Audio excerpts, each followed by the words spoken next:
ప్రజలు ఎదుర్కొంటున్న భూ సమస్యలకు శాశ్వతంగా పరిష్కారం చూపడానికి రాష్ట్ర ప్రభుత్వం రెవెన్యూ సదస్సులకు శ్రీకారం చుట్టిందని రాష్ట్ర సాంఘిక సంక్షేమ శాఖ మంత్రి డాక్టర్ డోల బాలవీరాంజనేయ స్వామి అన్నారు. ప్రకాశం జిల్లా టంగుటూరు మండలం వల్లూరు గ్రామంలో ఏర్పాటు చేసిన రెవెన్యూ సదస్సుకు రాష్ట్ర సాంఘిక సంక్షేమ శాఖ మంత్రి డోల బాలవీరాంజనేయ స్వామి హాజరై ప్రజల నుంచి అర్జీలను స్వీకరించి వారి సమస్యలు తెలుసుకున్నారు.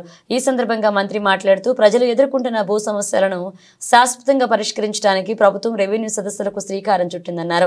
ప్రజల నుంచి వస్తున్న వినతుల్లో ఎక్కువ భాగం భూ సమస్యలేనని చెప్పారు. గత ప్రభుత్వ హయాంలో జరిగిన రీసర్వే ప్రక్రియలో పలు లోపాలు చోటు చేసుకున్నాయని, దీనివల్ల రైతులు ఇబ్బంది పడుతున్నారన్నారు.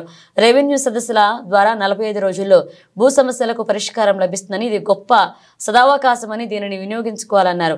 ఎన్నికల సమయంలో ఇచ్చిన హామీ మేరకు ల్యాండ్ టైటిలింగ్ యాక్ట్ను రద్దు చేయడం జరిగిందని, మీ భూమి మీ దగ్గరే ఉండాలన్న లక్ష్యంతో ప్రతి రెవెన్యూ గ్రామంలో రెవెన్యూ సదస్సులకు శ్రీకారం చుట్టి ప్రభుత్వ యంత్రాంగం మీ దగ్గరికే వచ్చి మీ భూ సమస్యల పరిష్కారానికి చర్యలు తీసుకోవడం జరుగుతుందన్నారు. ఈ రెవెన్యూ సదస్సులకు రెవెన్యూ అధికారులతో పాటు అనుబంధంగా ఉన్నటువంటి దేవాదాయ, అటవీ, సర్వే, ల్యాండ్ రికార్డ్స్ తదితర సంబంధిత శాఖల అధికారులు వచ్చి సమస్యల పరిష్కారానికి కృషి చేయడం జరుగుతుందన్నారు. ఈ నెల 6వ తేదీ నుండి జనవరి 8వ తేదీ వరకు ఈ రెవెన్యూ సదస్సులు నిర్వహిస్తున్నట్లుగా మంత్రి తెలిపారు. అనంతరం మంత్రి గ్రామ సభ వద్ద ఏర్పాటు చేసిన ఆర్జీ నమోదు కౌంటర్, అలాగే రెవెన్యూ రికార్డుల కౌంటర్, రెవెన్యూ శాశ్వత రికార్డుల కౌంటర్లను పరిశీలించారు. సచివాలయం రికార్డులను పరిశీలించారు. ఈ కార్యక్రమంలో ఒంగోలు రెవెన్యూ డివిజనల్ అధికారి శ్రీమతి లక్ష్మీ ప్రసన్న, మండల ప్రత్యేక అధికారి మరియు సోషల్ వెల్ఫేర్ డిడి లక్ష్మణనాయక్, తహసీల్దార్ ఆంజనేయులు, వివిధ శాఖల అధికారులు, మండల ప్రజాప్రతినిధులు, సచివాలయ ఉద్యోగులు పాల్గొన్నారు.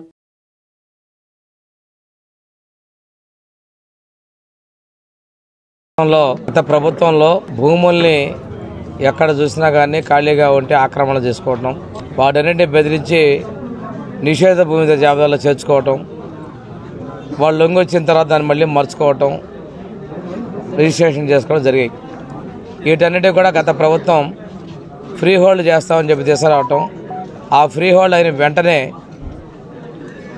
ఆత్రంగా, అత్యుత్సాహంగా అత్యధిక భూముల్ని రిజిస్ట్రేషన్ కూడా చేసుకునేటువంటిది మన జిల్లాలో ఉంది. రాష్ట్రంలో మొదటి స్థానంలో కడప ఉంటే మొదటి 3వ స్థానంలో ప్రకాశం జిల్లా కూడా ఉండటం చాలా దురదృష్టకరం. ఇవే కాకుండా హద్దురాళ్ళు బౌండరీస్ చెరిపేశారు.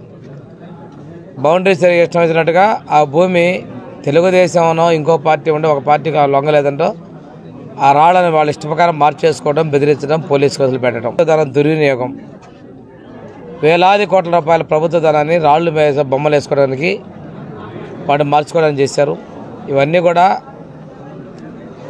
సరిదిద్దాల్సిన అవసరం ఉంది.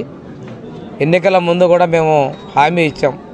ల్యాండ్ టైటిలింగ్ యాక్ట్ ప్రకారం భూములు ఆక్రమణ చేసుకోవటం, వాటి మీద మన హైకోర్టు కూడా అప్పీలకు పోకుండా కూడా చేయటం, ఆ విధంగా చేయాల్సి వస్తే ఎవరైతే తప్పు చేస్తాడో వాళ్ళ దగ్గరికి టైటిలింగ్ యాక్ట్ ఆఫీసర్ దగ్గర పోవాల్సిన పరిస్థితి. మేము చెప్పిన విధంగా ల్యాండ్ టైటిలింగ్ యాక్ట్ని రద్దు చేయడం జరిగింది. అదేవిధంగా విపరీతంగా జరిగినటువంటి భూ కబ్జాలు వాటన్నిటిని కూడా రద్దు చేస్తూ ల్యాండ్ గ్రాబింగ్ యాక్ట్ కూడా మనం తీసుకొని రావడం కూడా జరిగింది. ఈరోజు మీ ప్రభుత్వం మీ దగ్గరకు మన ప్రభుత్వం మీ దగ్గర రావటం, మీ భూమి మీరే ఉండాలి అనేటువంటి లక్ష్యంతో, ఈ భూమి మీద మీ హక్కే ఉండాలి, మీ భూమి మీ హక్కే అనే నినాదంతో ప్రతి గ్రామంలో, రెవెన్యూ గ్రామంలోనూ అదేవిధంగా శివారు గ్రామాల్లో కూడాను రెవెన్యూ సదస్సులు పెడుతున్నాం. ఈ రెవెన్యూ సదస్సులకి రెవెన్యూ అధికారులతో పాటు అనుబంధంగా ఉండేటువంటి వాళ్ళు